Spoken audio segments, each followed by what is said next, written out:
এই সিজনে সকল গাছের পাতাগুলো ঝরে যায়, আমার আমড়া গাছের পাতাগুলো ঝরে গিয়ে শুধু আমড়াগুলো আছে। উৎসব তো ভাবছে এটা আম।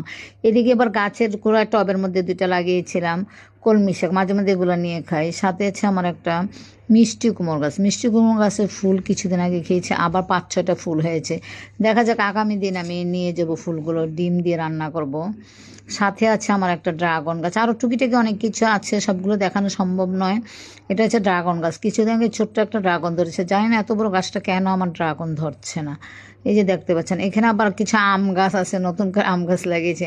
আমের পাতাগুলো আমি প্রায়ই নিই, এগুলো নিয়ে ছেঁচে খাই। আম পাতাগুলো অনেক ঔষধি কাজে লাগে, আম ধরক না ধরক পাতাগুলো আমি খাই। এখানে আছে আমার একটা ধুন্দুল গাছ, ধুন্দুলটা পাকানোর জন্য আমি রেখেছি, এটা বীজ রাখবো। যাক, পরবর্তীতে আমি দেখাবো আমার বীজের, নিজের হাতে বীজ লাগানো ধুন্দুলগুলো কেমন হয়।